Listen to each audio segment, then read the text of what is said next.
Hey everyone, Old School Pokemon here, back again with podcast episode number 13, Lucky 13, joined by my usual co-host, Catch 'em All Collectibles, Dan. And this week we have a special guest, Swammey, joining us. How are we doing tonight, guys? Excellent. Good. I just got a lot more serious. Yeah, so we joined our Zoom call about 2 hours ago, and we've just been shooting the shit for a while, but finally getting started with our official podcast. So it's time to start getting serious here. Yeah, let me get on my tie. Yeah. Yeah, it's like showtime. So yeah, you so wanna, we'll yeah. we'll get right into the questions. As normal. Feel free to leave questions below if you've got any for next podcast. But to get us started, Carly C asked, how do you feel about the Pokemon playmat market, such as regionals mats, worlds mats, or staff mats? Do you feel there's a place for it? Is it too niche? Me personally, I buy a lot of playmats. I really like them. I like the surface just for like sorting cards and stuff and a backdrop for Instagram photos and things like that. So I find myself buying any playmat that I don't have, I'll just buy it. I have a lot of the world's ones, which I really like because it's kind of a unique thing tied to the event. I haven't really gotten into like competitor ones or staff ones, but it is a really interesting thing because I mean, thinking about it, some of those might be quite rare. I mean, they're almost certainly scarce. If you search them on eBay, not too many pop up, especially for some of the early ones. So, as you mentioned, I think it is potentially too niche for its own good. But I do think that there are some out there in the hundreds of dollars. I don't know that there are any in the thousands or ever will be, but it is a really intriguing market. And I guess now that you've asked the question, maybe I'm going to go out there and dig a little deeper this week and maybe pick up some more obscure mats. What do you think? Yeah, I think there's definitely a market for them. I think they're really nice, whether it be if you're actually playing the game or just using it for, like, I use them. I use them like what you were saying, to sort cards. I use one as like a mouse pad for my computer. So I really like them. The artwork on them is really good. I do think they are definitely a niche item, but that could also be a good thing where it's a niche item, so you don't have as much competition if you're looking to, either if you're looking to buy them or if you're looking to sell them. So that could be a good thing in itself. But yeah, I do think there's definitely a place within Pokemon for playmats, along with like all everything else has its place. I can't get pins off my mind right now because but even something like that, where you think, I was never into pins myself when I did this trade with Rusty, but after doing that trade and listing them on eBay, I found that there's a decent amount of people who are actually after these pins and like collecting them, and I've been doing fairly well, selling them, and that was a whole market I never even knew about. I didn't know there was. It's not a huge demand, but I didn't know there was as much of a demand as there is for the pins, and I would assume that goes along with playmats as well, because, like I said, the artwork on them is really cool. Yeah, it makes me think of it is super niche, but it makes me think of this shirt. I've actually been looking for this shirt for Pokemon Classics for like 6 months now. And every couple months I'll just like do a if I don't have anything to do at 1 in the morning on a Saturday and I can't sleep, I'll just start like image searching this shirt, and it's a Super Trainer Showdown qualifier tournament, right? It's a he collects these shirts, and I think it's like the last one he needs. It's the Pokemon Trading Card Game Tour. It's got Neo on it. It's got Pichu, Cyndaquil, Ladybug. I mean, it's a pretty cool shirt, but it's niche like that. And the thing is, like I have been on some crazy clothing websites looking for vintage Pokemon t-shirts. And if I saw it and it was posted for $300 for the amount of time I've put in looking for this dang shirt, I would buy it, right? But yeah, I think mats are awesome. I only like one mat, and then it goes bad, and I'll just buy the next mat. But I'll like put a lot of time into finding the one I want and buy a really cool one. Yeah, everyone wants cool mats. I mean, but it reminds me of these t-shirts, and yeah, there's pockets of that everywhere. The coins, uh, actually, I don't know if I'll be able to get this on, but it's a Lugia coin. Like I don't know if you could see that on there, Yeah, a little but bit. Oh yeah, now we can. yeah, and I think I looked up like if I wanted to sell this a couple years ago, and like this coin went for like $25. Um, and I was like, oh, that's interesting.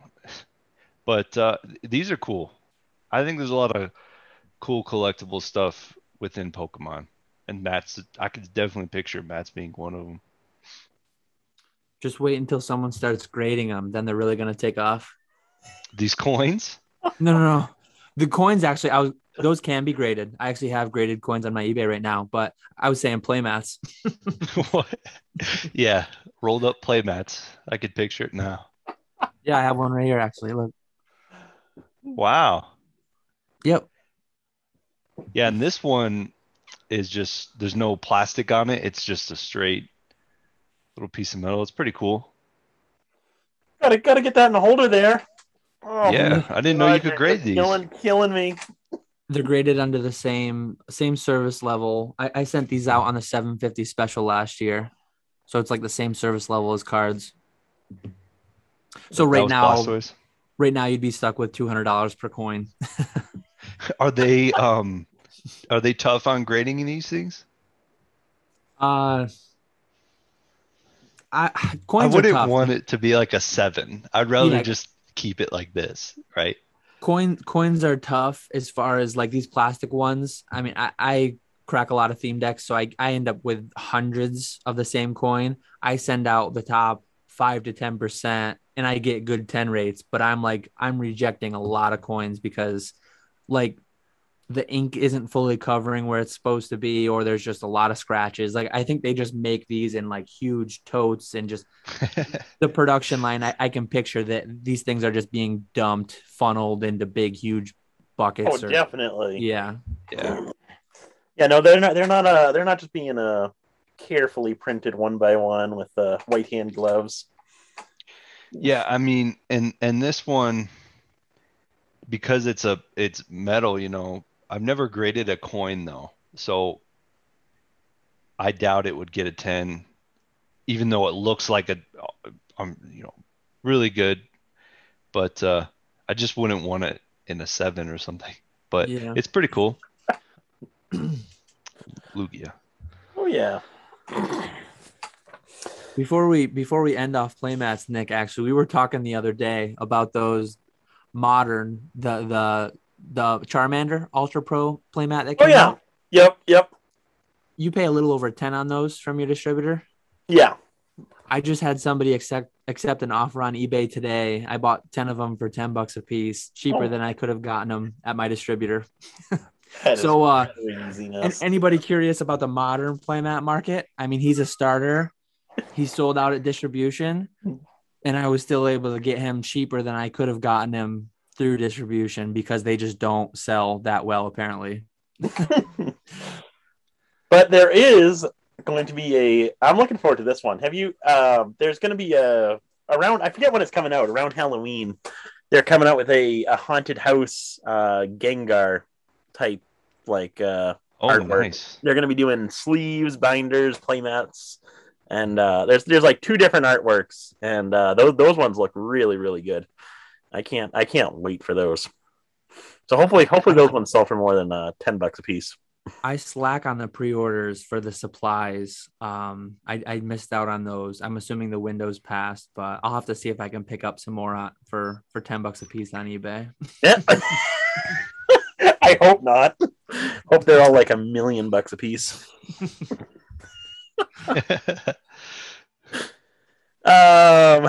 So my first question is from Jason B. He asks, he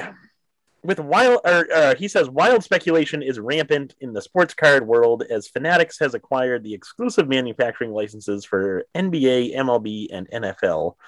Would love to hear you guys. Would love to hear if you guys think there could be some residual effects of this in the non-sport / TCG world, as companies like Topps will have to develop new revenue streams if they are not themselves acquired by Fanatics. So I first heard about this. I think it was you who mentioned this, Swammey, in our Discord group, where Fanatics had the licensing agreement or whatever for majority of the sports now, which that I don't follow sports at all. But that really surprised me because I've always known Topps is doing all the sports cards. So that was really surprising to me. And it'll be interesting to see what happens as far as Topps being acquired by them, or if Topps just kind of branching out and doing their own thing. I almost think Topps is too big to be bought almost.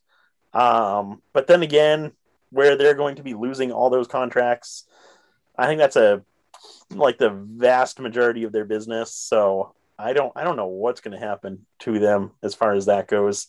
I do wonder though if Topps is going to be doing their MetaZoo thing. I wonder if they've been planning this, kind of like planning to get into the TCG side and kind of partnering with other TCG companies, like they're soon to be released with MetaZoo. I wonder if they've been planning that for a while, knowing that they'd lose the sports side. They were not aware. No? They had no idea. And in fact, I think there's going to be lawsuits because they weren't even aware that the licensee, I can't remember the name of the company. They weren't even aware that Fanatics was in discussion with them.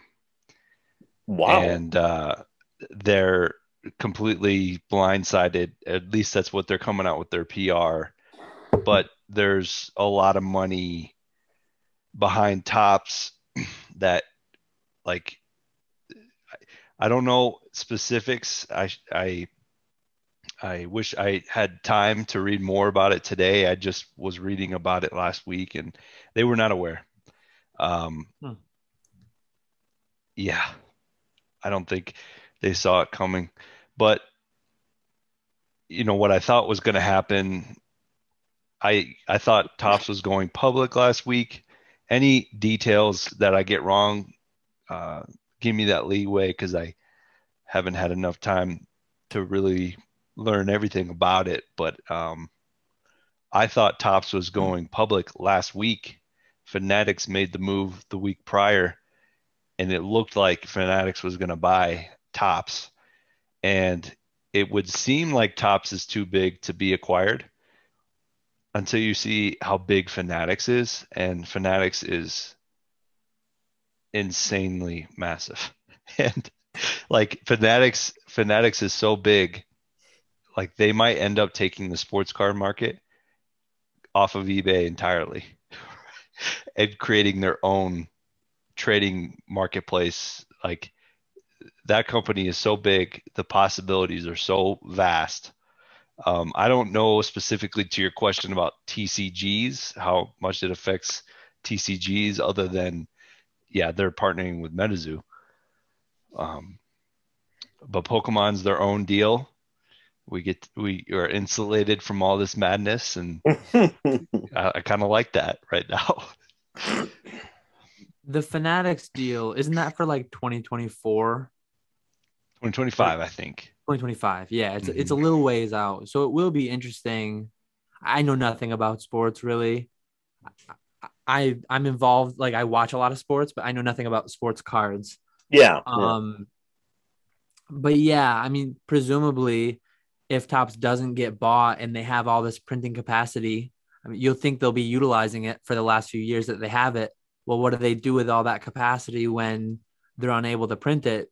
Maybe they'll be knocking on the door of Pokemon, and maybe they'll push to get a revival of the Topps Chrome Pokemon stuff. Who knows? I mean, they are doing this MetaZoo thing. I don't know. Yu-Gi-Oh, Dragon Ball. I don't know if any Topps things exist for those franchises. I'm very Pokemon centric, but yeah, it'll be interesting. As with everything else in this crazy market, it'll just be interesting to see how it all pans out. Yeah. Yeah, we're a long way away too. So it'll be, it kind of makes sense for MetaZoo to make, clearly they need a lot of product, because there's a lot of demand for MetaZoo and there's not enough supply. And it's probably a good move. I don't know the details of that either. I know MetaZoo is going to, like, Topps is going to be making cards for MetaZoo. I don't know if Topps got a piece of the action, if they got a contract with MetaZoo for X amount of time. I don't know any of that, but just from a bird's eye view, uh, makes sense. And then even like Flesh and Blood, like they're pretty new. If they need to expand and Topps is there and has the capacity, they could do that. Mhm. I still think Topps, if Fanatics holds on to these licenses, I think there's going to be lawsuits. If Fanatics holds on to these licenses, I see Topps is under Fanatics and is making cards for Fanatics. They're since like 70 years of making baseball cards. Like they have the capacity to have the creative team, production, supply chain, manufacturing, knowing, you know, like print runs, scarcity, just everything about it. It would make complete sense for Fanatics to somehow acquire Topps. And Topps would be very acquirable if they don't have any licenses to give them any value. It's kind of a exactly. beautiful move. Yeah, and there's plenty of time for a deal like that to happen. So it'll be interesting to see what happens. On to the next question. Kai O asks, can you discuss the lack of drop in demand or lack of influx of supply for some of the non-rare, low-end, high-demand items in the hobby? The example that was given was base unlimited starters. Um, for me, I don't really get it either. Um, I I graded a lot of these cards. I still have a lot of these cards out at PSA. If you look at a website like Pokemon Price, and if you look at the pops, they're really still in the uptrend. I mean, some of them kind of like evolutions. I think I commented on your video the other day, Yeah. Swammey. Some of these lines are vertical. Yeah. The pop Parabolic. increase, and yet some of the prices are still. I mean, base unlimited starters are still 100 plus in PSA 10, and in PSA 9 they're 50 to 100. And to me, I don't get it because you can still buy them raw for very, very little. Um, I guess the demand is just massive. The demand is clearly the demand is substantial enough to keep the prices where they're at. They've come back a lot. I mean, Jungle Eevee peaked at near $1,000 and Jungle Pikachu, and I think they're down in the 200 to 250 range.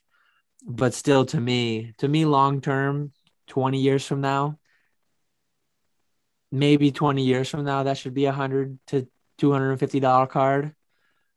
But to me today, short term, it should be 50 to 100, and somehow it's maintaining significantly higher than that. So I don't really have a good answer. I don't get it either. Um, Not but enough yet. I'm very comfortable selling them for today's prices just because I know how many more boxes are out there. I know how many more packs I have. I know how many more raw mint cards I have that I could dig through and submit more. And I know that I'm not alone. So if I sell them at today's prices and then I'm proven wrong and they go up from here, I'll sell them more down the line as I grade more. So that's kind of my thoughts on that. And that's my strategy with it. I'm happy to sell them once I get them for today's going rate. How about you, Yeah, Nick? I think it's just because of how iconic they are. I think there's just such a big demand for them, and even though the supply of them or the sub, I haven't looked into like the pop reports at all. So, but I'd assume the supply of them is increasing in terms of like the pop report numbers. Um, but even though those numbers are increasing, not everyone who grades the cards is listing them on eBay. So you'd have to look at how many more are becoming available on eBay as these pop reports increase. And then outside of like the whole supply aspect, I do think there is just such a massive demand for the starters because that's what everyone knows. You have people who are getting into Pokemon who aren't really like serious collectors, but everyone knows about the starters: Charmander, Bulbasaur, and Squirtle. I'd even include Pikachu in there. So everyone knows about that, and everyone wants those cards because those are the cards we remember growing up as a kid. Um, so I don't necessarily agree with the price points that we have right now.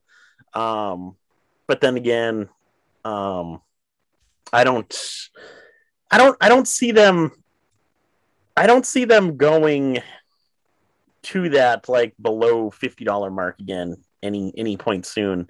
I can see like the 2 to 3x premium over your normal just like any other unlimited base set card in a 10, just because of what that specific card is versus those other ones. Yeah, so I could see Charmander base set unlimited PSA 10 selling for $50. But yeah, I'm looking at it and they're going for 140. A couple buy it nows, people that didn't want to wait for 230. $100. A lot of $100 sales. 150. It's just uh yes, it's too much money for the base set unlimited Charmander. I don't know if I have the pop chart up. I don't know if I could show that. Are you guys good with that? It looks like this. Yeah, I'll It, share this. I don't know if yeah. you can see it, but it's so since October of 2020, the pop is about doubled. So the PSA 10s have 950, the PSA 9s have 970, and they were at 400. And still nobody really graded them because they're everywhere and everyone owns one and they're all over the place. Nobody graded, nobody graded, nobody graded. And then uh, Logan Paul's first edition box break, and everybody just starts. Okay, let's get these things graded. They're selling for $500. The thing is, 947. That just tells me that there's at at a pop of 947. There's 947 people that'll pay $150 or not sell it for less than $150. But the pop is on its way to for the 10 is on its way to 2000, just eyeballing it probably by January of 2022. And PSA's 90, what I say, 97, 98% through October. You still have all of November. A ton of those cards got sent in November. Um, the pop is just going to go and it'll reach a point where yeah, the price comes down. Now, I just to say it this way, if if PSA 10 Charmander Unlimited is selling at $150, a lot of people are going to be grading or buying the raw and grading them to sell to flip because that's too much money for how easily these cards are able to be found. And I think eventually the pop is going to hit a balance point where it doesn't really make sense to grade it because the prices come down enough. But it's just I see prices coming down, and if they don't, then a lot more will get graded. We're in such a weird place too, because like the backlog is so significant. There are Hmm. thousands of that card there. I think I have 50 of that card there myself. Um, and I've got them in for under $10 a slab. So I can sell those for 40 or $50 and make a significant amount of money on what I have into it. Um, but like if say I had another 50 of them, which I probably do if I look close enough, I can't send them today. I can't replicate that because it's $200 a card, right? So we're in this weird place where like temporarily no more are being sent to PSA, but there's a lot of them there. How that's all going to unwind, how the pricing will move ahead. We're in this weird place, but like I am confident if that card is able to hold $100 a card, if I don't necessarily think it will, 10 years from now, 15 years from now, that card's going to have a pop of tens of thousands because that card specifically, one of my, I love Charmander. I mean, Yeah. he's my logo, right? They printed 2 million 2-player starter sets and there's 4 Charmanders in there. And he's also in Nick's favorite theme deck, right? The one that comes with the 9 tails. There's 4 Charmanders in that Fresh theme fire, deck. yep. So this card very well could be the most printed card in the hobby. I mean, a reasonable estimation. There's 8 million in the 2 million 2-player starter decks, and I think there's well over 10 million of these printed, like well over. So and so many of those are still sealed. There's still so many light base unlimited packs. There's still so many base unlimited boxes. So many of those decks. Nick's probably got 8 cases of those decks lying around. just thrown across the floor. So yeah, those cards are in a weird place for me. I don't know though with like PSA 10 unlimited base set cards. Where do you think those will end up? Like just your normal like Onyx Pidgey. I can see those staying around like $25-$30 a card. Yeah. And then for the starters, I can see those staying $75-$100 a card. People are willing to pay $100 for a Battle Styles booster box. I would so much rather a PSA 10 Charmander. They probably will because longer term, like our grading fee will probably never return to sub 10. Our long-term grading fee might be $25 a card or something. And I think we'll get to a point where 9s are break even or lose some money.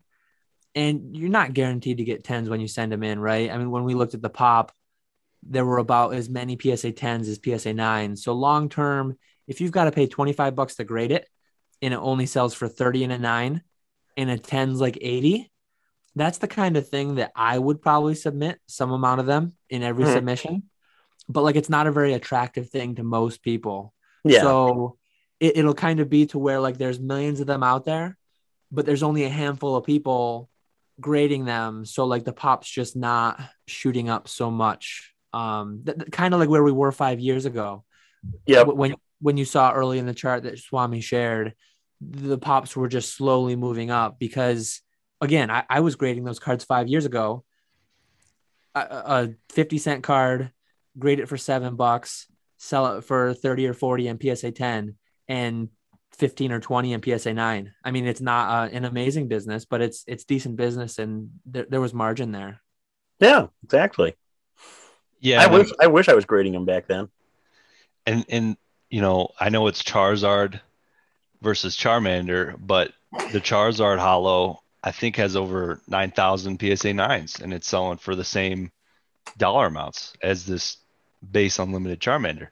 Um, it's just, I think, yeah, demand is definitely there. I think the middles, no one cares about, but the starters and the totally evolved, the demand is there. But I do see them coming down, below $100. I could picture that. But again, it's this weird spot, and it's also a weird spot with modern, right? Because there's people grading modern, I think are you know the crazies, right? Because they're the ones that are paying the money to get those first, where people pay super high dollar amounts when things first come out because they just can't wait. And I was just thinking to myself when Ketchum was talking, like, the way I think about it is not how most people think about it, right? Like when I'm thinking about that Charmander, I was literally picturing like, oh yeah, I could probably buy that thing for $50 in 4 years. And that is not how somebody thinks, because if they want it, they want it. I have Charmanders, not graded. Um, and you know, I'll be fine. If I really wanted it in a 10, I'd be like, yeah, I'd wait 4 years for PSA to get the backlog. Like, even if the prices don't come down with this first run up to 2000 PSA 10 Charmanders, the Evo 9 Charizard has 9,000 and selling for 150. It could take years. I know it will get there though, because if there's that much money behind unlimited Charmander and for how easy they are to get, people will grade that all day long once they can. But then you got to wait for PSA. And so, Mhm. yeah, gosh, if I really wanted that card right now, I would just buy raw, buy a nice raw copy, enjoy it. Buy, That's how buy I'd do it. Yeah, buy a sealed deck. You're gonna get 4 of them. I've opened a lot of those decks. For the price of like 2 PSA 10s, you're gonna get a sealed deck with a Machamp, with 2 Charmeleons, 4 Charmanders. Who knows? Maybe you'll get a Shadowless. Maybe you'll get a Diglett Error one. Maybe you'll get something nice in that respects. But yeah, to buy, I don't know who's buying them right now. I don't know where they think the price is headed, but I mean, I'm going to be selling a lot of them over the next couple of years, and I would just say wait on them, and Oh that's as yeah. a seller of them. And that's tough too, because we're willing, like I sold my copies, my graded copies, and I don't want it, right? But sometimes it's tough for me to remember like what it feels like to really want it right now. I mean, And like, yeah, when you look at it from that side, like say you're a collector who just loves Charmander, you just want that PSA 10 at your side on your desk or on your mantle, wherever you're going to put it. For $100, if you can scoop one in an auction, to get it now to enjoy it for the next 5 years before we might yeah, go, like that's a reasonable price to pay if you're really going yeah, to enjoy. Just I hope that the people buying them are those type of people and not people buying them thinking, hey, 6 months ago, a year ago, this card was like $500. I think I sold a couple around $500.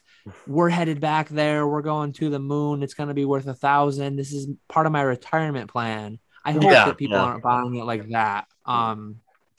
Because at the end of the day, like, I mean, you can have a night out that costs you $100, and if you get that comes and goes and it's gone. And if you get a card that you enjoy every day and you like to see, and so from some perspectives, like I think it's a bad buy, but if it's truly just in a collector's sense and it brings you that joy and you value it that much, then go for it. yeah, yeah. And you can. I mean, you go to the movies, it's like $100. The movie Yeah. theater. So Well, my next question is from Andrew M, asking, what Pokemon products would you never have bought if the 2020-2021 bubble/boom had never taken place? Unicorns or something that never just happened to go well for you, given the circumstances? What would I have never bought if the 2020 bubble had never taken place? I would say I wouldn't have gotten into Modern as much as I have recently.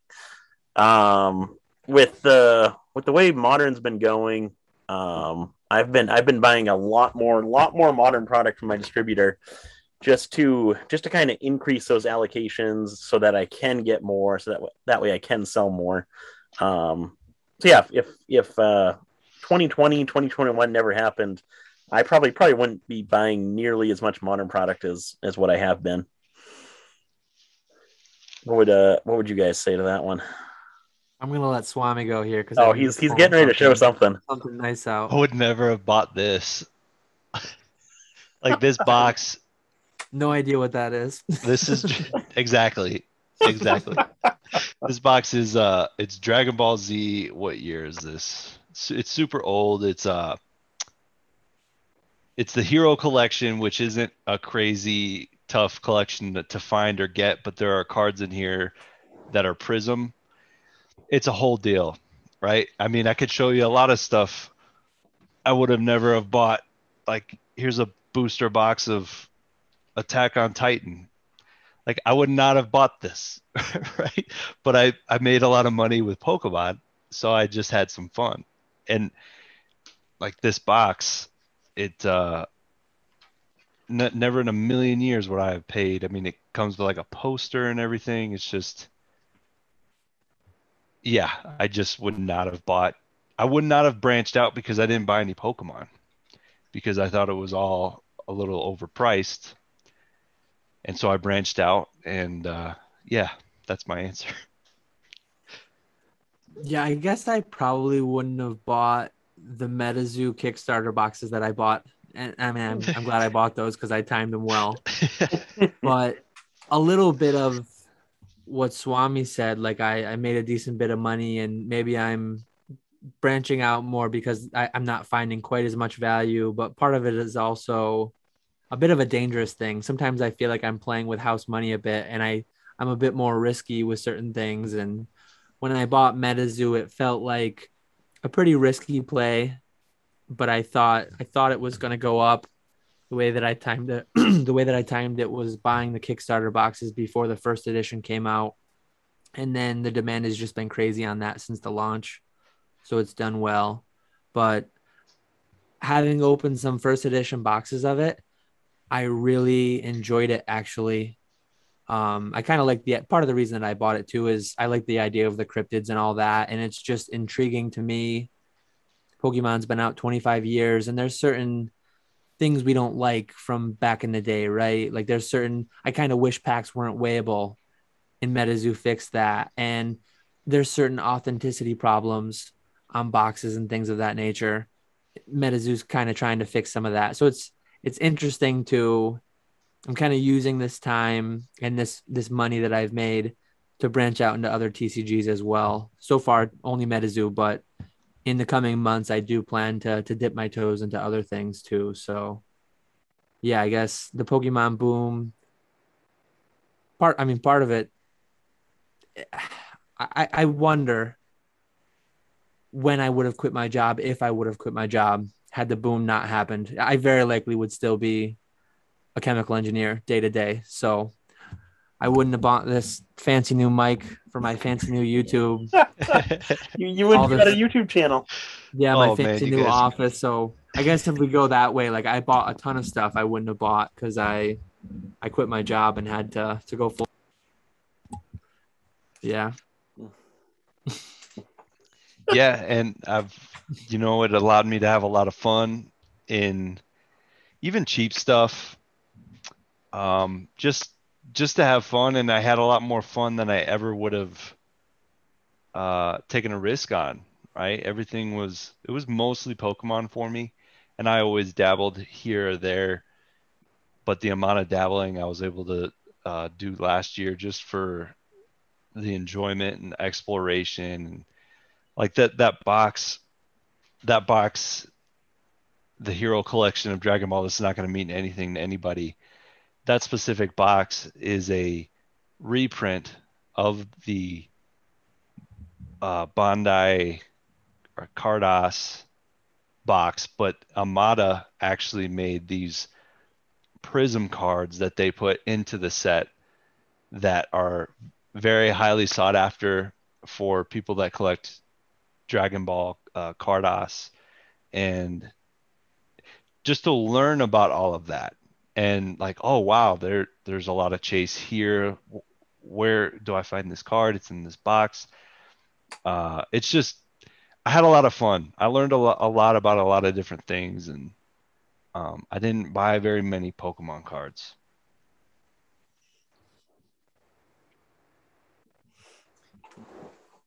So our next question comes from Shiny Lightball 1000.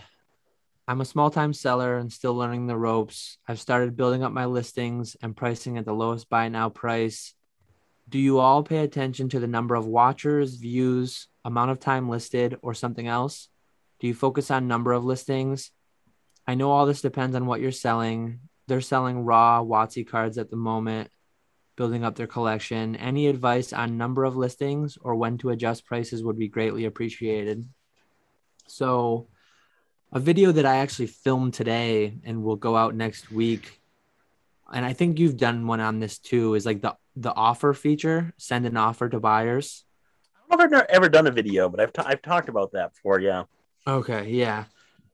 So like say you have a lot of kind of stale inventory, old inventory that's really not moving for you. eBay has a feature where you can send an offer out. I think it goes out to everybody who's watching, and I think it will also go out to everyone who's sent a message on it.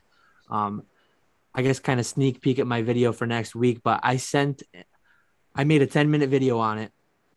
By the time that my video was done filming, I think I had sold like 10 things in 10 minutes. And right now it's like 8 hours or so later, and I sold like 30 items of the 500 I had listed. So I guess that's a way to kind of like stimulate sales. I think you have to have a store to have that feature, but it's a really cool feature. As far as the other stuff, watchers, viewers, amount of time, like I have a lot of listings and I don't pay attention to any of that. Something, I forget if it was while we were recording or if it was just before or after when we were talking with Sakari, Nick. Remember when he was talking about like the sell through rate and all I actually found where that was on your eBay page. Sakari was like really in-depth metrics, and I didn't even know that was existing somewhere. I did end up finding it after he said something about it, and my sell through numbers are really low. What was yours? Mine was like 7%. I think mine was like 3 to 5% or something. And I think Sakari's was like, it was over 50%, wasn't it?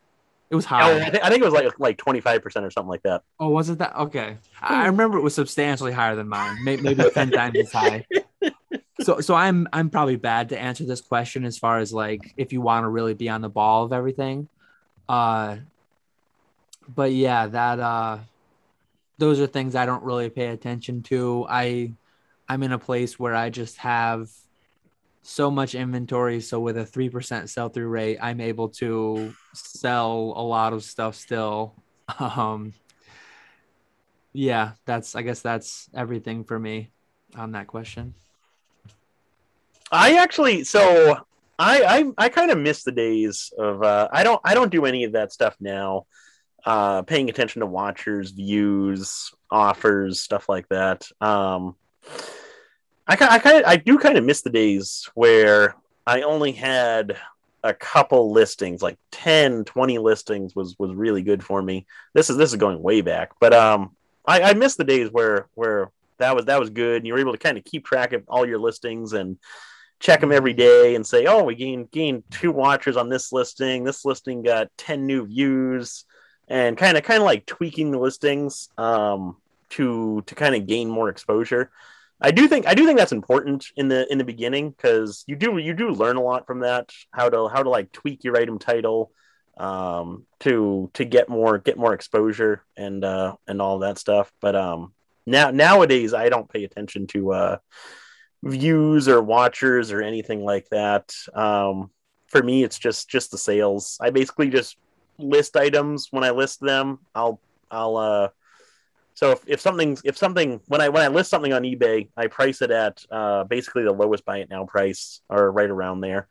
And then once it's listed, it stays listed until it sells, or I decide to go back and edit the price a little bit, which normally doesn't happen very often.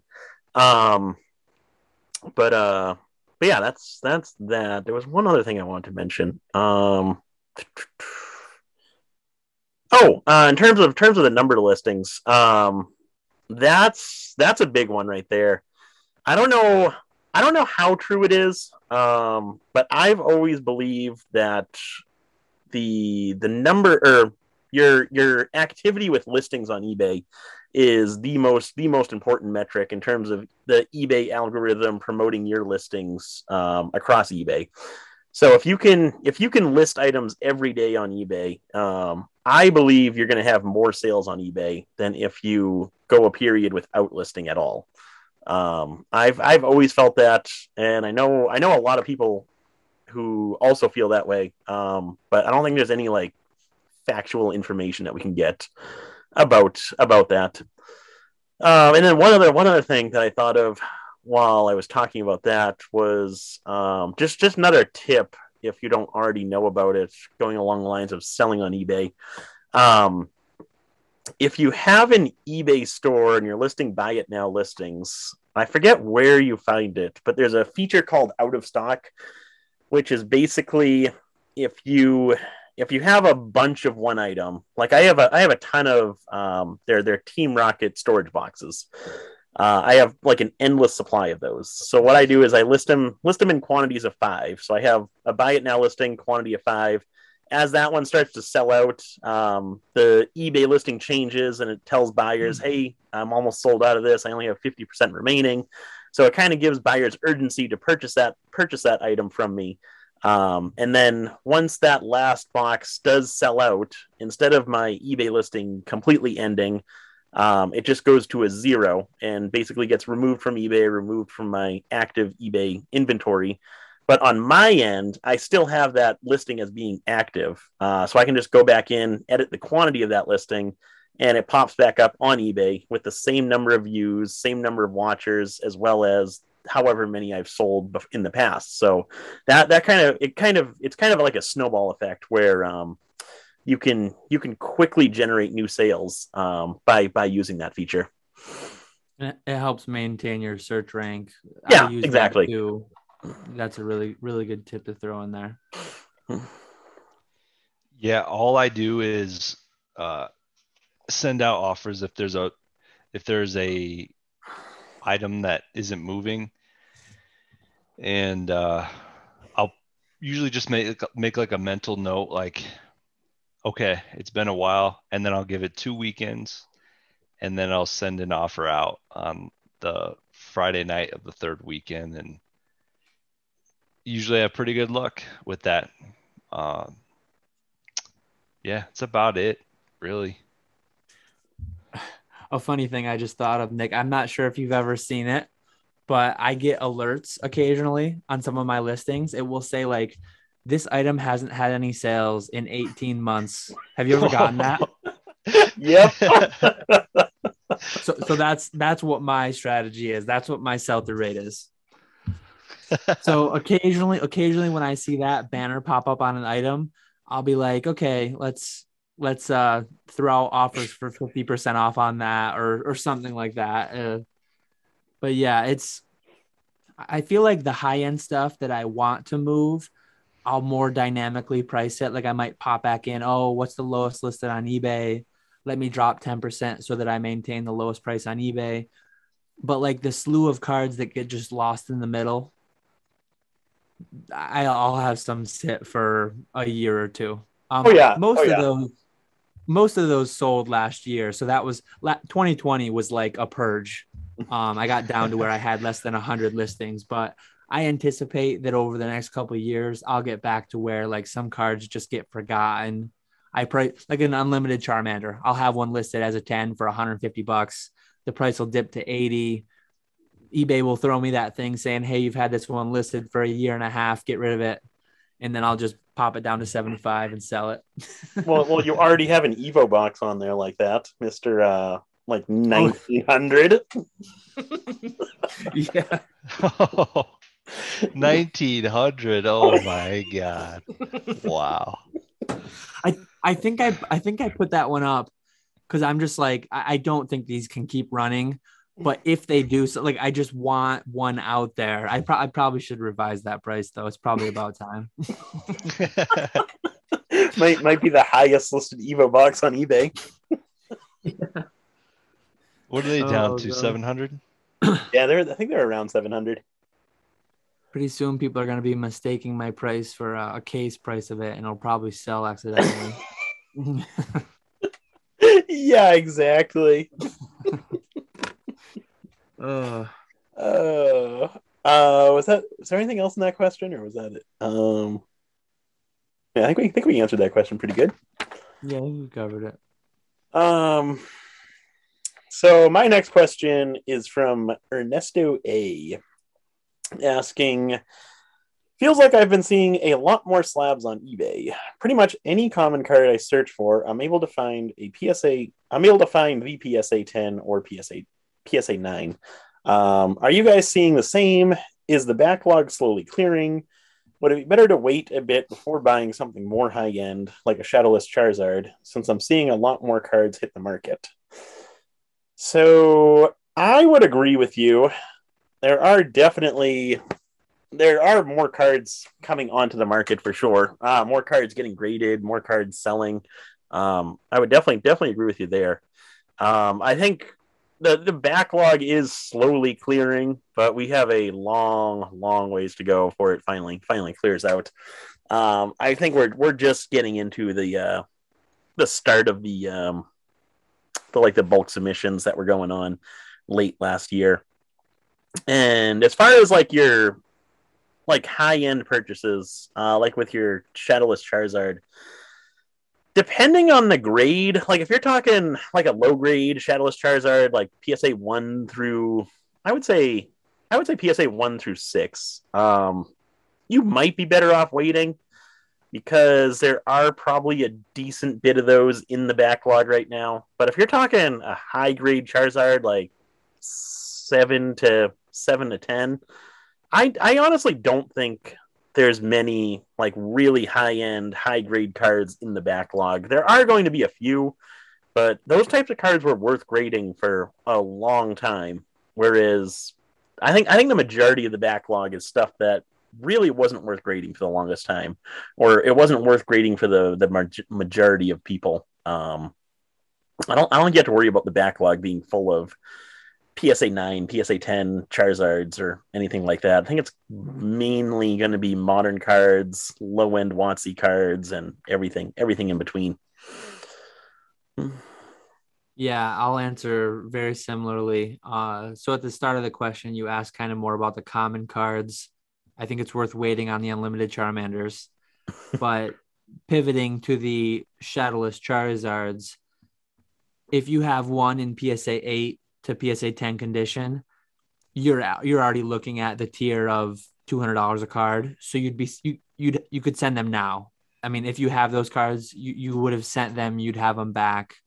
So those cards really aren't in the backlog unless some people really got crazy at the tail end of last year and sent them out under bulk. But for the most part, those cards aren't really in the backlog. And I think like I sold my PSA 9 Shadowless Hollow set at the peak last year. I've been keeping kind of a close eye on it because Shadowless is a set that I might want to reacquire. Probably not in PSA 9 again, potentially more in something like CGC 8 to 9, 9.5 maybe if I can get good deals. So I think Shadowless, for the most part, mint Shadowless Hollows have kind of bottomed and then are back on the upswing. So if you're looking for more premium cards like that, now or soon or fairly recently might have been the time to buy them. But super common stuff, wait. Yeah. So they all look really well, really good. I mean, I'm not looking at nines, and nines actually the pricing looks really good when you combine it with the population increase. It's not that vertical line, right? Like I brought up Charmander's line before this. They're definitely increasing. Fives, sixes, sevens. They're definitely going up. PSA 8 and about a year ago was 600. It's sitting at 860 now. PSA 6 was sitting at 475. It's sitting at 684. And when you look at the price chart, they now it might look like it's flatlined, even though that might be like $1,000 dip. But a lot of sales are really kind of, flatlining, showing a little bit signs of strength actually for the 6, 7, and 8. Shadowless Charizard is what I'm talking about. I just like the prices. I think though, if you are thinking about a $500, what the 8s are going for, 7s are going for like 1,600. Yeah, 1,400, and the 8s. There was a $1,686 sale, and that same day there was a $2,750 sale. Could have been best offer accepted, but anyway, when you're getting up to that kind of dollar amount, just stay on top of it. Stay on top of there's not that many sales each day. There's maybe 15 sales in a month. Yeah, 15 to 30 sales in a month. And you can kind of track which card you're really trying to look at, and just monitor prices and see as these pops come out, are they dipping? And it is getting close. I'm going to be bad at that. There's going to be the market's going to bottom before I get back in for my own personal collection, and it will be on the come up, probably, is what I'm guessing, by the time I decide to buy. But I have a lot less stress when I feel comfortable, right? And I don't like buying cards. I'm not used to buying cards thinking they're going to go down. Like you could set your target on a card and the price would be the same for like 6 or 7 months. And by the time you were ready to buy it and you had the cash, you weren't even thinking about the price of the card. Like you were just working your way up to that price. And when you bought it, you were just excited to get it. You weren't thinking, by the time I get this, is the price going to drop by 10% or something? It's going to be a different hobby. And patience is key. But yeah, I mean, the pops aren't exploding and the prices look fairly stable. If you're okay with them coming down, let's say you bought a card for 1,400. If it's a Shadowless 7, if it came down to 1,000 and you could hold it through that and you're okay with that, I think it would go back up to 1,400 one day. That's how I feel about it. It's very tough to answer a question like this because there is a lot of things involved, but that's just how I kind of look at things.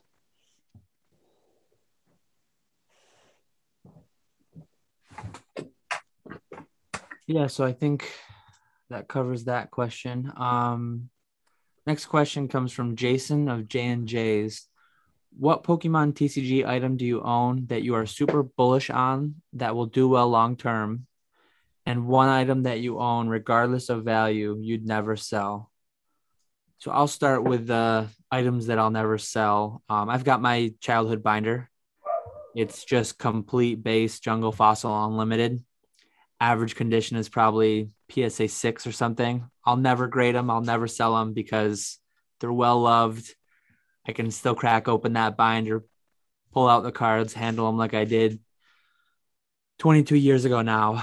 So the market's never going to value those more than I do. I think I've mentioned before that like I don't intend to die with a lot of my collection, but I will die owning that binder for sure. Um, and then an item that I own that I'm super bullish on long term. I think I own quite a bit of things I'm pretty bullish on. Most of them are not listed on my eBay or for sale anywhere.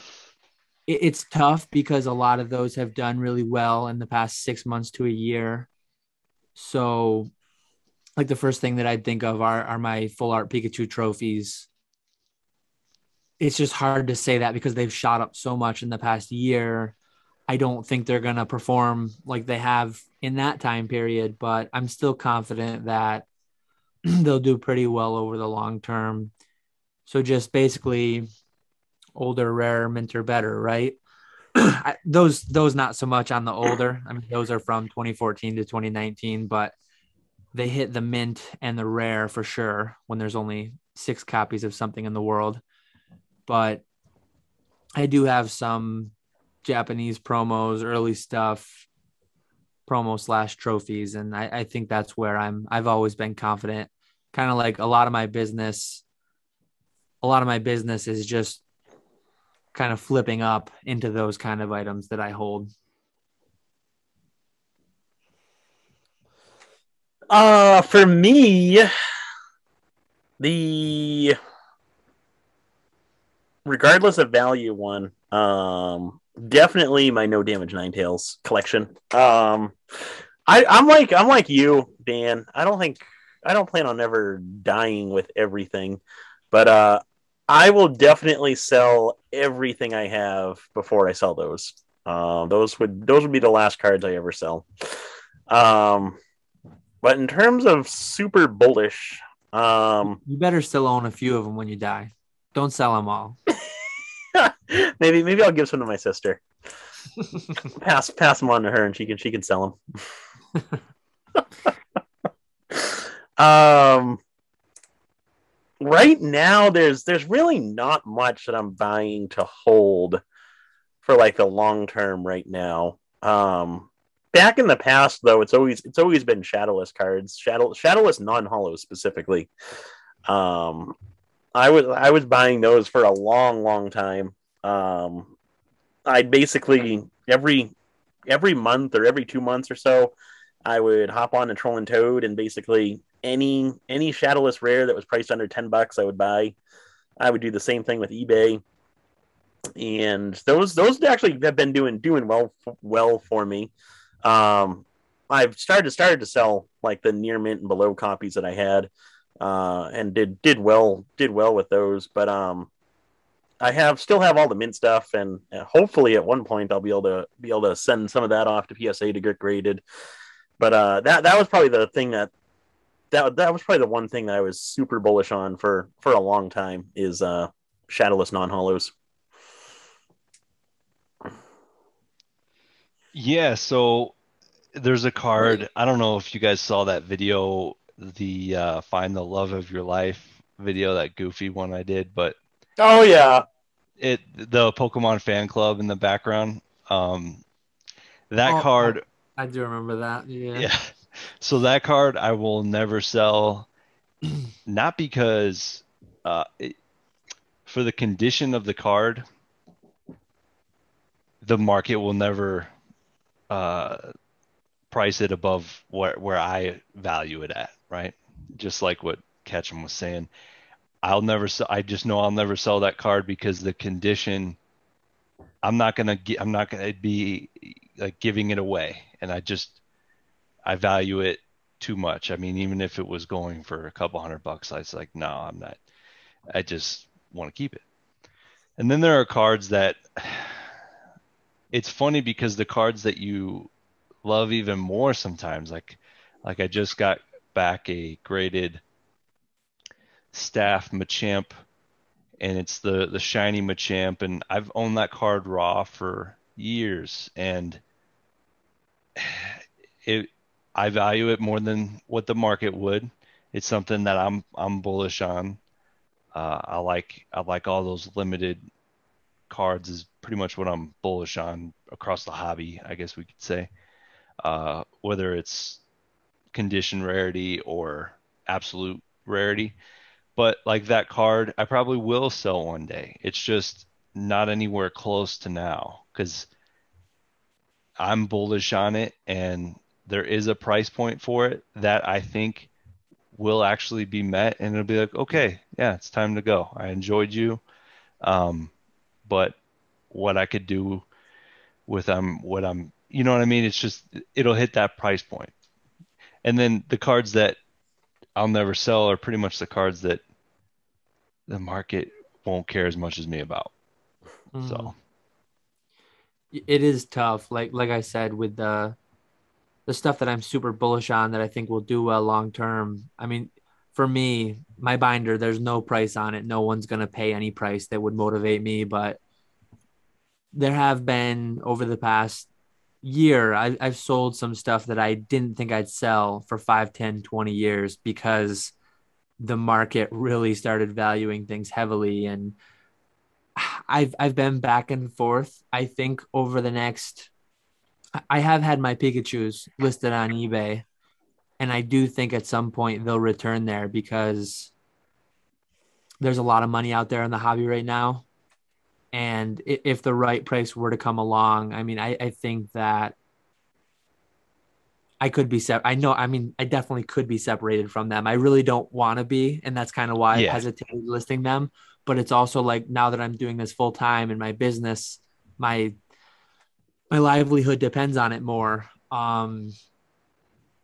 Some more items like that I'm gonna have to throw out there with a high ask or best offer, and maybe Logan Paul or Steve Aoki will wanna grab him or something. yeah. I mean, that staff Machamp, it is a pretty rare staff card.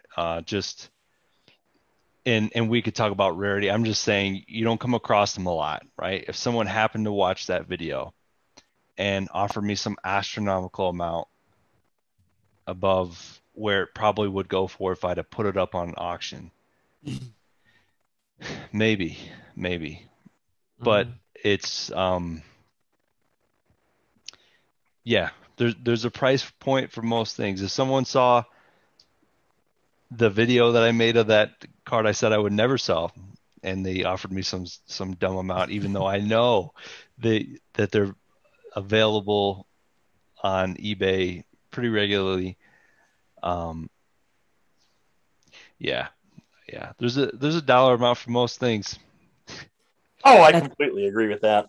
if you get silly about it. I mean, if somebody comes and says they'll pay me $1 million for my childhood binder, screw my memories. I mean, Yeah, but yeah. that's And a I'm not silly even thing. talking like that. Yeah, I'm Yeah, talking if I think a card is 1,000, but I don't want to sell it because I think I'd rather hold on and see what happens. And someone offers me five, I probably would sell it. For five, I could put in the work to go out there, find another staff, and try and get that same grade. And if it graded an 8 instead of a 9, but I'm still netted 4,000, I'll be happy with that. yeah. Sure, something like that.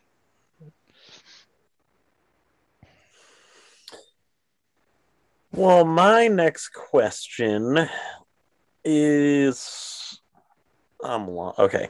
So Davis asks, if you were willing to wait and don't want to purchase graded cards, what are your processes on purchasing and grading expensive raw single cards? This example, no. For this example, no collections, just one card. For example, Shining Gyarados. eBay, you can see picture. You can see the pictures the seller provides. TCG Player and Troll and Toad don't have pictures, but Troll and Toad has a good return policy. Um, well, speaking of Shining Gyarados, I would not recommend opening packs. um, no, I would probably go the eBay route, where you can see front and back pictures of the specific card before you actually go ahead and purchase it.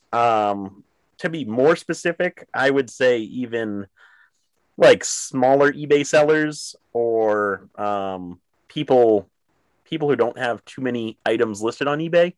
And I say that because if you came to me and said, "Hey, can I get 10 more pictures of this Shining Gyarados?" I would say, "I'm sorry, I have a front and back picture. That's all you're getting."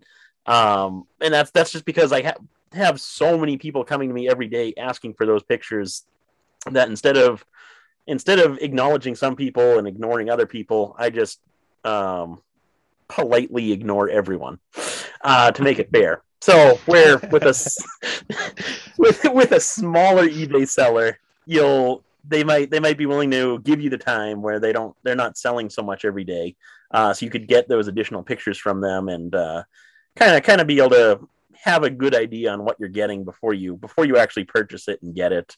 Whereas even though Troll and Toad has a good return policy, that's still a lot of extra work on your part, having to buy the card, receive the card, mail it back to them, get a refund, then find another copy to buy. So I would say eBay, maybe even Facebook would be your best bet. I know Yeah, I know you agree with me with the pictures there, Dan. absolutely. Now that I'm full time, though, I have occasionally sent a couple extra pictures, and it has turned into sales. Wow, I don't really? entertain if it feels like they're genuinely just looking to ensure that it's gonna meet their conditions. But you can kind of tell when it's somebody fishing on a 9, looking to regrade it as a 10, or if it's somebody like messaging on a 10, just making sure it's not a really weak 10 or something. So yeah, I've had luck uh recently a little bit. So I kind of changed my ways now that I'm full time. I've increased my customer service a little bit. Um but so I guess part of my answer to this question, like if you're extremely married to a certain grade, if you need to have the PSA 10 or the PSA 9, I would advise people buy cards that they like and not be so stuck on it needs to be this grade from this company, because years ago I was like a straight PSA 9 collector. I think I was too laser focused on that one grade, and I might have missed opportunities to get a 10 at not too much more of a premium, or get an 8 for significantly less that was clean enough at essentially being a 9. So but if you're, I mean, I know a lot of people in this hobby are like that. They need to have that 9, need to have that 10. If you're really firm on what the grade needs to be, buying graded will just save you so much time many times that it's worth the premium. But if you're willing to put in the time and you just want to get a quality card, whatever grade it ends up, uh, yeah, Troll and Toad is tough because for modern sets, I mean, Nick bought a bunch too. I bought a bunch of amazing rares. When you're buying like modern sets, Troll and Toad near mint will oftentimes be pack fresh mint. They do send them not in sleeves though, so they get handled a little bit. But TCG player Troll and Toad, older cards, generally speaking, the people who sent them in looked them over, pulled out the ones worth grading, and then sent off the rest of the true near mint cards to sell that way. So yeah, eBay, look for eBay with good pictures, or just look for the actual graded cards. And if you're really stuck with PSA, but you're planning on being here for the long term, don't be afraid to look for CGC. I mean, I've been picking up a lot of auctions of CGC 8s, 8.5s that I'm quite confident are as strong as my PSA 9s. So that's always an option too. Yeah, eBay. Like if you're talking, Neo Shinings and stuff, eBay all day, and even listings, especially listings with bad photos. Ask them for more photos because those are sometimes the best listings. People don't, they just shrug them off, and asking for photos can be surprising sometimes. I mean, I remember I was looking at a collection binder that ended up going for $800, and it was worth thousands more. But the person listing it, I asked for more photos, and they're like, "Oh yeah, and there's more in the back." and Legendary Collection, Venusaur, Unlimited, Lugia, like all these cards, like all the best cards weren't even in the listing. And it just was like, yes, thank you very much. I'll take that. and but yeah, ask for photos, and then sometimes the mintiest ones are a lot of great photos on there, and it's very competitive. And I've watched some go for too much, and usually dollar amounts on, especially on auctions, will give you an idea of all the people that have looked that card over, and they say, yeah, this is a pretty mint card right here. Sometimes those are the most dangerous ones because other people are all like, it just gets pushed up too much. So yeah, look at what you're trying to do. If you're trying to do value, try and get a, a number in your head. And if that's new to you, looking at recent sales and dissecting the recent sales and the photos in those sales, even just really just looking into a card, because you're kind of hyper focusing on a $500 card, basically, is what I'm hearing. If you're talking Shining Gyarados, even in raw, I think. So yeah, just put in some time and effort, and just watch out for that first one that you're like, oh yeah, this is the minty one that I've been looking for. It's like, well, more will probably pop up. Like, don't go crazy, because those are always the most dangerous. And sometimes you get away with the steal, but sometimes it can just go too high. But that's about all I got. eBay. That's like, do you guys remember those? I forget when this was, but when Goodwill or one of those like donation companies was running Yeah. a bunch of eBay auctions, and they would seem to like constantly have first edition base hollows that they would list as auctions, and usually they would always go for like the PSA 9 price or maybe even slightly higher. That to me was insanity. Yeah. Yeah. I gave up on who was it was Goodwill Auctions. So Was that it? Goodwill Auctions has their own website and everything, and they'll list Pokemon. And I checked it out about a year ago, and it looked like they had gotten a lot more strict. But like, oh well, yes, we can actually make money on this. But some of those Goodwill auctions were so cheap. There were so many like good deals on there like 3 or 4 years ago. And then I got sent one that went for like $150, and which at the time, like, you didn't scoff at $150. And they just dumped all these cards in a box and shipped it out, and everything was damaged. I was like, never again. Oh god. I think we're down to our last question for the night. Final Um, question. and it's actually Peak Dat Chew asked about his 2004 top 16s world card. I think he asked about it last podcast and was a little bummed with the state of my microphone.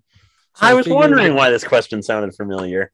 yeah. So if you guys have any idea, he's looking for value on a 2004 top 16s world card. It's a tough one. There's not many out there, not many graded. Uh, you're the owner. You can set the price. If you can find a buyer to pay it, then that's what it's worth. So I figured we could also use this question just more generally. How do you value and list a low pop card that has no comp that you're looking to sell? So I've done this multiple times. Sometimes I've been the first one to market.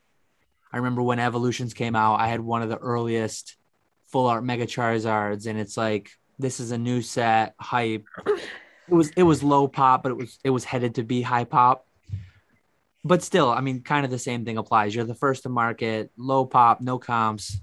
Um, Look for similar cards. With a card like that, it's fairly tough, but look at the years around it. See if you can find a similar sale. Check what the pops of those are. Um, '04 would earn some amount of a premium, presumably over the years beyond it. 04 was the first official year, right?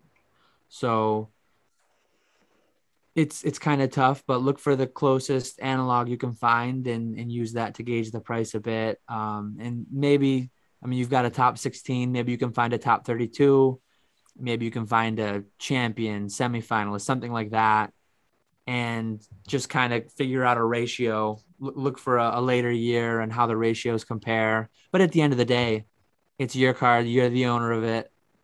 You set a price, buy it now or best offer above where you think it's worth, and see what comes in. I mean, the best way to sell a card like that is not needing to sell it, being able to be patient. That's the kind of card that not a ton of people are out there looking for, but the people that are generally know what it is, know what it's, I mean, it's worth a decent amount to them if you find the right buyer. So patience will help with a card like that. Yeah, I would pretty much echo what you said there. You probably on something like that where it is more, I'd say not it's like not in a, it's not a super demand card. It's not in super demand. So you're not going to have a ton of people wanting that card, but you are going to have a few high end buyers that are looking for that card. So I would avoid the whole auction format on something like that, because with auctions you want to have that interest, you want to have that buyer pool available, and with something like this, I think you're only going to have a few buyers that are interested. So definitely avoid the auction if you're able to, if you're not in a rush to sell, and just price it high and accept best offers. You can always lower the price. You can't really raise the price if it sells too cheap. Yeah, I mean, yeah, I echo all those things. Depending on how depending on how attached you are to the card, uh, price it even higher if you're super attached, right? And if there's a number in your head that if it sold for anywhere near that, you would feel terrible, then price it as far away from that as you can.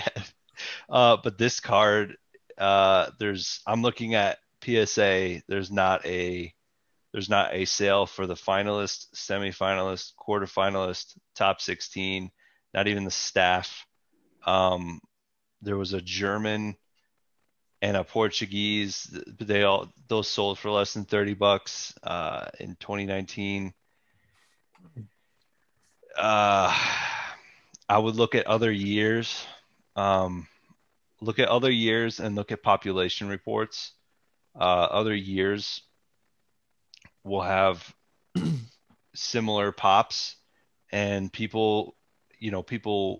there's such a small population that people are going after. The people that are going after those cards might have a position in other years, or the people going after that card that you have are also looking at those other years and trying to price it themselves, because I look at it and I go, if I want to buy one, I have no idea how to uh, do it just looking at 2004, because there's no sales, not even Mm. in comparables. So I would go to other years, and you can also try to join groups where there might be buyers present, and you can just kind of shoot out some flyers. I get I get sent some stuff. I've made it vocal that I'm looking for certain cards, and um, I get sent offers with, "Hey, I heard you're looking for this," and that works out great. Um, yeah, if you can get in groups, that might help too.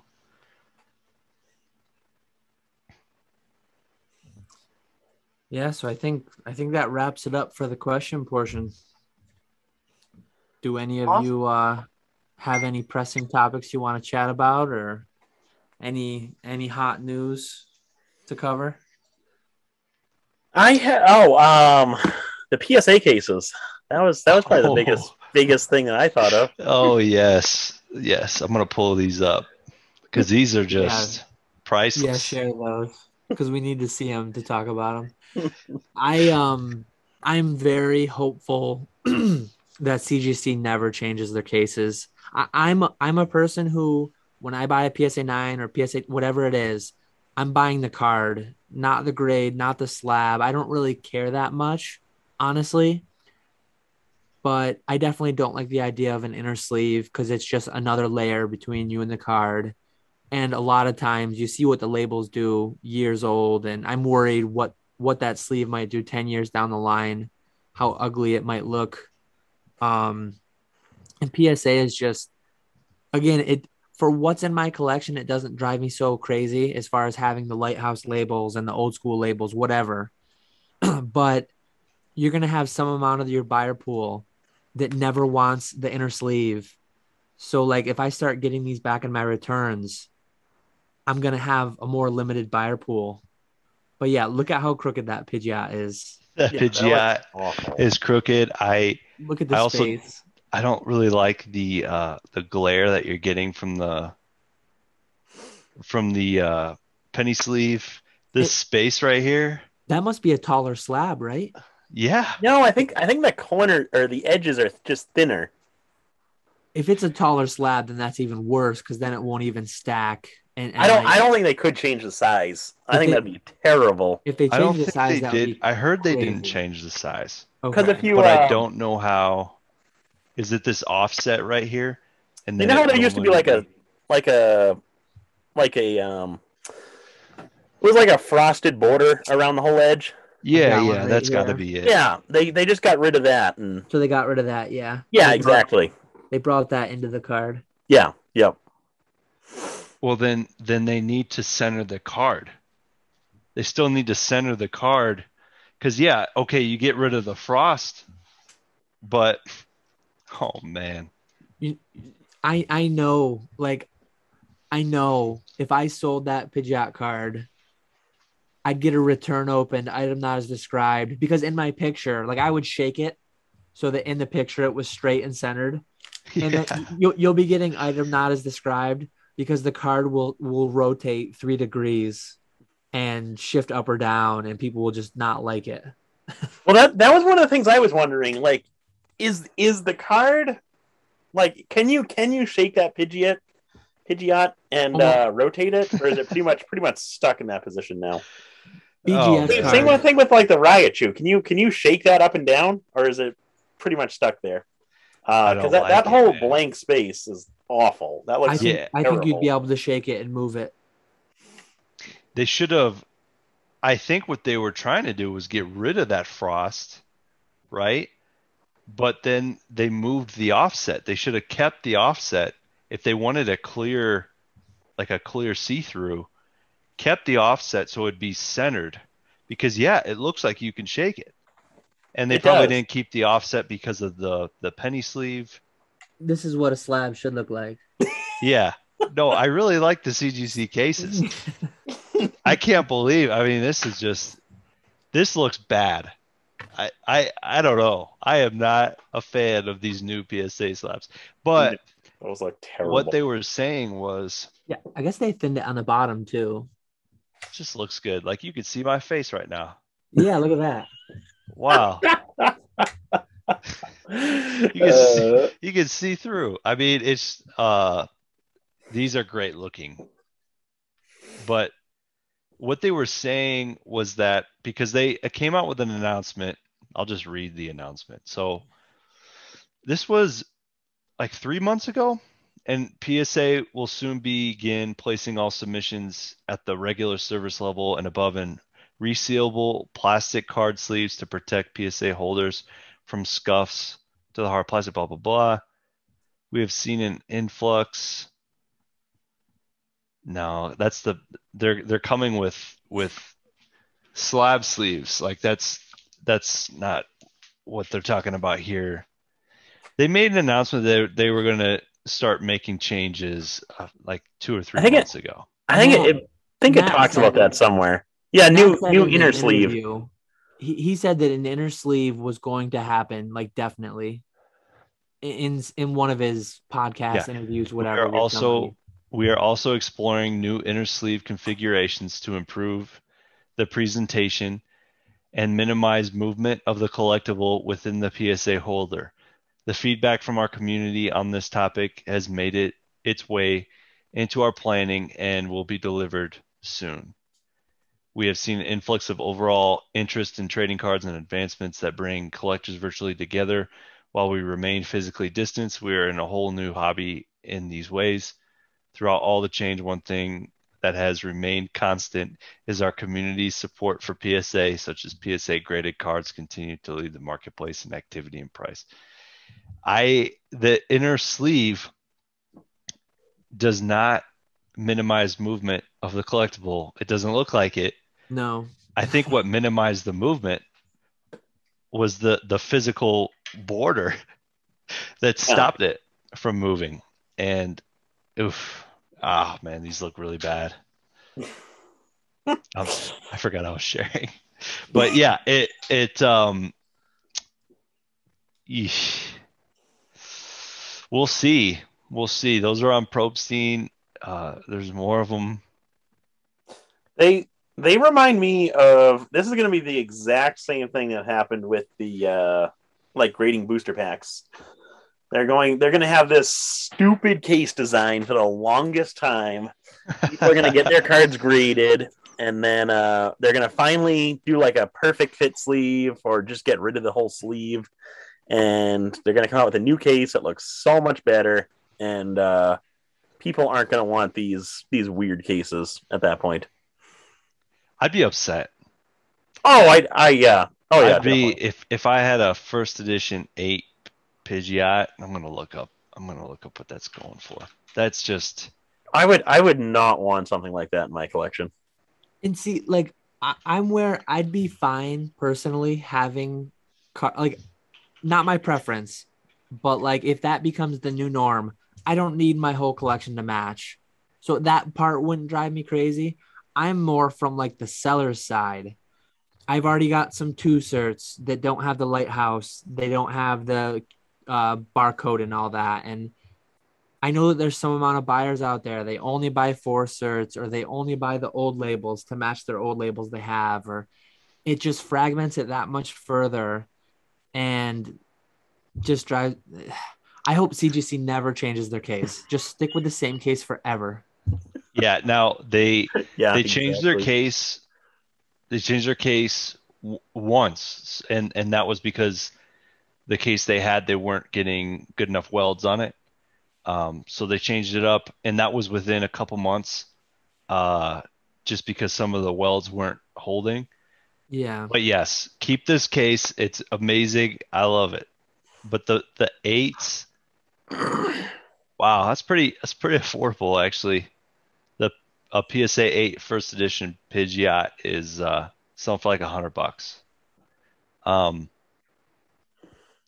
and like it kind of goes back to that Charmander we were looking at before, and it's like I would rather, I Yeah. mean, Imagine buying an unlimited base that there's 10 million printed when you could yeah, buy like a pack fresh hollow. I've graded so many pack fresh jungle cards as eights. Like that is a clean, nice card. yeah. The nine's going first edition is going for $200, and it has a population of 519. And I had 4,000 plus kids that went to my high school. So if I take a eighth of the amount of students I went to high school with and think about the entire rest of the world, like there is nothing. Like 519 is nothing. That's how I always picture it because yes, the whole world is not collecting Pokemon, but you have to account for all of the people in the world that might want a PSA 9 or 10 Pidgeot and think to yourself, I went to school with 8 times the amount that exists in the world. I don't know if there's many people out there wanting a Pidgeot out of all things. That's the best Pidgeot hollow artwork. That's one of my favorite Pidgeot cards above Is most else. But is there such a thing as a good Pidgeot artwork you're a though? Pidgeot hater? Oh, Nick. There's only one PSA one, so that's a pop one of a 22-year-old card. Yeah. Oh man. I mean, some eights sold for $89, 70, $132. It's like I don't know. I would be upset even if even at $100 card, I'd still be upset if that's how my card got presented. I'd be, even as a seller, because I know a buyer's not going to like that. Oh no, definitely. Hopefully it's a prototype and this isn't a permanent change. Let's hope so. Let's hope so. Yeah, that's gonna be interesting. It'll be interesting to see all the people that were so vocally against. This is hideous. This is the worst thing that's happened to the hobby in the history of forever. And then how will they respond to this PSA abomination? That'll be interesting to see. Oh man. I hopefully out of all the things that have happened over the last year, hopefully that isn't a permanent one. Like I'm just praying. Yeah, hope not. I mean that there's no way. I don't even know how they made the decision to let that out the building, but I'll have 5,000 of them coming back. I don't want them. Yeah, I'll give you $10 a piece for them. No, like I said, for me, it's not personally like if that's what it becomes, I'll still grade some amount of my cards with them. I'm sure things will kind of work out, but it'll be surprising if they go for that drastic of a change. But the sleeve is coming. We have heard that, so I'm just not looking forward to an additional variant. And some amount of people probably won't buy my new slabs because they hate that sleeve that much, and that I don't fully get. I don't mind this. Go ahead. People get way too obsessed with the grades and with the they're just getting so far away of like buying the card. I mean, they're buying the slab that it's in and the ink on the slab, and it's I don't know. Go ahead. Why didn't they just? I can get behind the idea of a sleeve, but why use like a penny sleeve, not a perfect fit sleeve or something like that, where there's not so much extra space. And that's not even a penny sleeve, is it? I mean, that's a lot taller. Yeah, that's a special. Oof. Yeah, weird. A penny sleeve only goes. Okay, yeah. Those are taller than penny sleeves, I think. They look like it. And they look pretty wide too. But it's just. It was definitely something that was just designed for sports cards and passed on to Pokemon. The sleeve, I'd have to see it. I don't like binder sets. I really prefer not sleeving in a binder set. I will, obviously, if it's a valuable card. My favorite binder sets are the ones that I don't have to sleeve because they're just cheap. Usually my modern cards are. I don't know. Do you guys get weird about because I feel like it cuts off a lot of color in binder sets specifically. I gotta have all mine sleeved. I don't like not having them sleeved. I use the Ultra Pro clear deck sleeves, and I just do them backwards because they have that little sticker on them.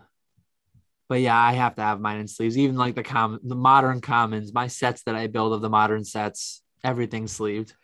Yeah, I know, and I sleeve a lot of stuff. It's more like, Weiss, like Weiss binders now. Really prefer, like, I will just pop those things, and I sleeve the hits. It's just like sleeves. Yeah, I don't know. I if we could live in a world where cards just didn't get damaged and we could just look at them just straight up. But I'm a picky person like that, I guess. I don't know, man. I don't know what they were thinking. That is ridiculous. Somebody wasn't thinking that day. That does not look good. I mean,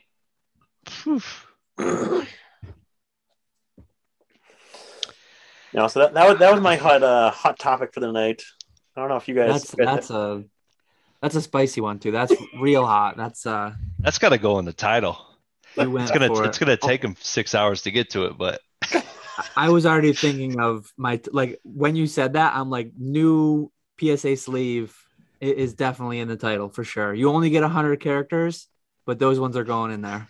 Even though it's like 3 hours in. I'll have to do the timestamps, I guess. Yeah. Oh yeah, definitely, definitely. Other than that, I'm trying to think. I feel like I had some ideas, but I did a video a couple days ago. Anybody that doesn't know who I am, my channel name is Swammey. Skip the most recent video I made. It's just a joke video about Pokemon and Marvel. It'll piss you off. Just skip it. Go to the one. I made that spreadsheet of the PSA 10s for like the first 30 sets. And I thought very that good was video. really interesting to Yeah. watch as we went through January of 2020 to March of 2021. As time progressed and the first sets started to really inflate in price, the following sets started to inflate in price, and you could almost watch people like go further and further out away from base set, and just kind of watch the prices increase further and further down. I like that video and I'm anxiously awaiting. I think you've promised to make a PSA 9 one, right? I'll make a PSA 9 one. Yep. I Excellent. like it. Yep. I Yeah. like it. Maybe instead of in the description, instead of linking to your YouTube landing page, I'll just link to that video directly so Yeah. that they don't accidentally go to your most recent. Yeah. But yeah, I like that video a lot. I really like that kind of data video with commentary on it and spreadsheet videos. My my viewership seems to have really liked some of my spreadsheet videos too. So I think linking them to that will do well. Yeah, it's a lot of people do not like, and spreadsheets you got to like put in some color because it can get dry if you don't create the spreadsheet and know, what someone's looking at or all the I got to get better with intricacies. that too. Yeah. Yeah, You did have nice colors in there. I like Yeah. that. But it was really kind of interesting, and I'm hoping because you see that a lot with comics. You know, there's some comic books are going for millions of dollars, and their CGC3 is going for 30 grand, because that's what that person could afford to get into that comic book. It might be a three, but they can't. They'll never afford 2 million, and they want that book. It's a key book. They're willing to pay $30,000 for a low graded copy. Uh, it's kind of interesting to think that if Pokemon can keep growing, that already on a micro scale, we've kind of seen similarities between how the market reacts. And it's interesting to think about because I looked at a lot of sets for years, like, oh, those will always be cheap. They're just there. And you watch the sets just kind of increase in value. And what was really interesting was that they all kind of like 5 and 6x'd. Um, but it's kind of interesting to think like, oh wow, like there's probably going to be a day where I'll never afford a first edition base set 8 or above. That could be possible, for base set. If you look at comic books and some of the populations of some of these first edition base set hollows, then yeah, it's a total possibility that gets out of like anything I'd ever be willing to pay.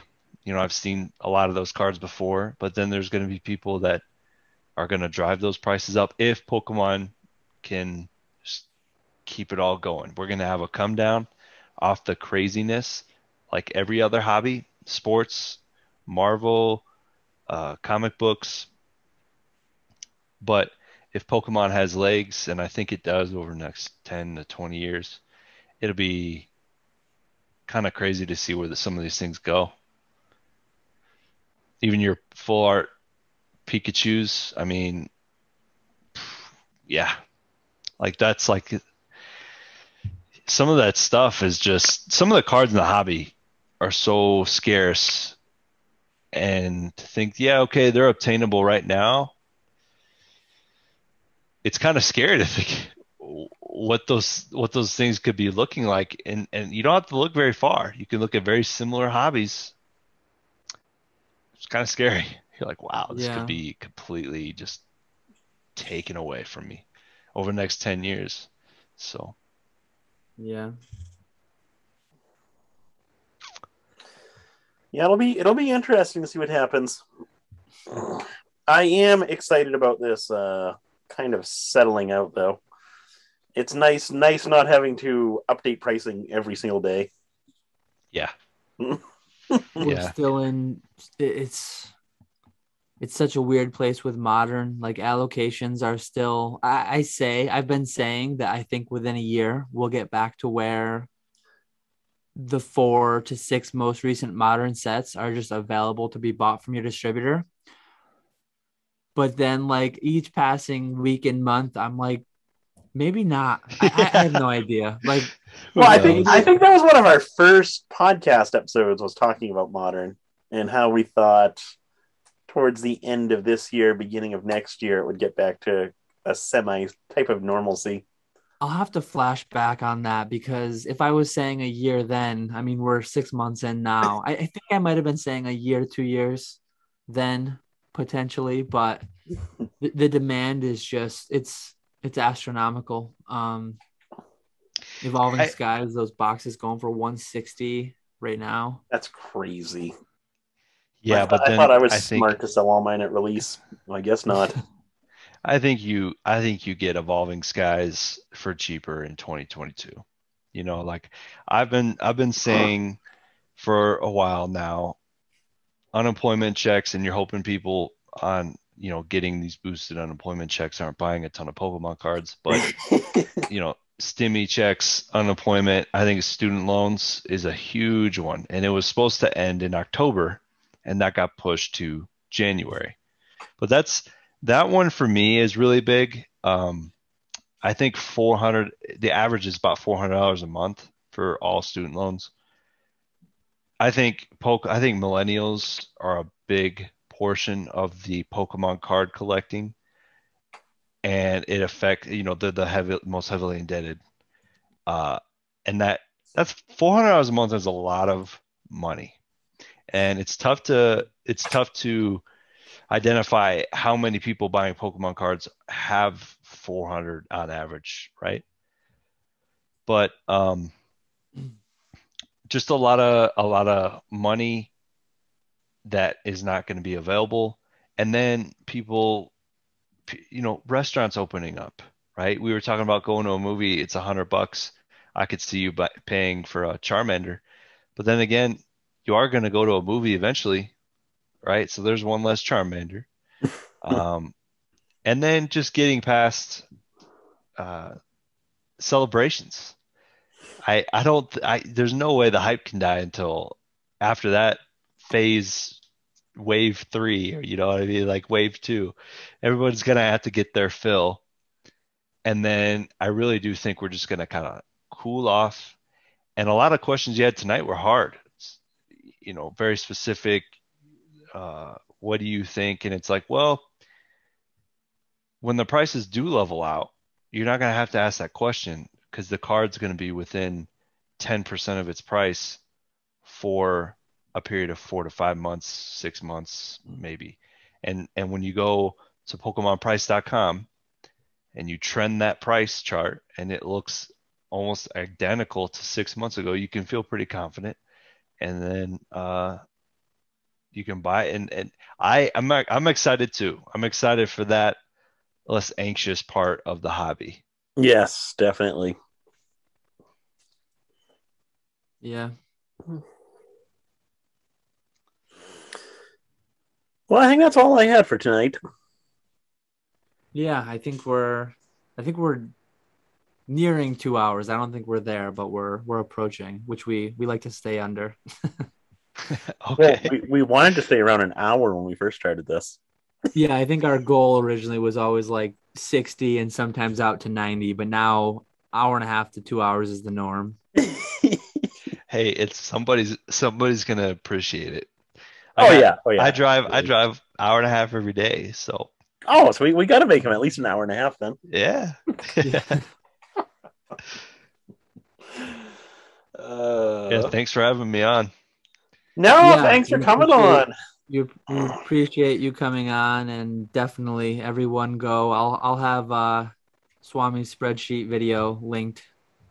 Definitely go check that out. Throw him some likes, throw him a sub, make some good content. Definitely one of my must watches when I see a new video drop. Yes, Except for my last one. I, So I yeah, I listened to the whole thing. It was a quick one. yeah, it was quick. It was quick. No, I'm just kidding. But you're one of the few people I actually watch the videos. Normally I just listen, but you do a good job editing and stuff. So I'll actually watch your videos. sweet. I like One that. of It's good to my Not hear. like this guy over here. yeah, I'm I think we're all in different spots, but I'm in the top right on mine. Oh, damn it! Top left. You pointed into nothingness.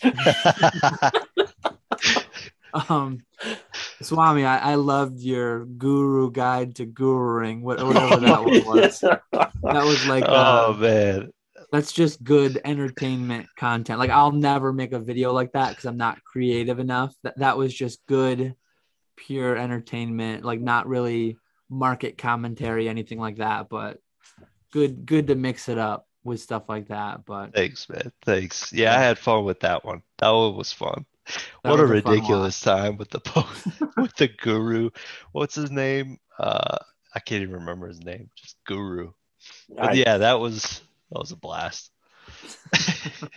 It turned out pretty good too with the whole shack and the whole portal. And if you don't know what I'm talking about, then you're just gonna have to go watch everybody. Go watch gonna it. have to Yeah. check it out.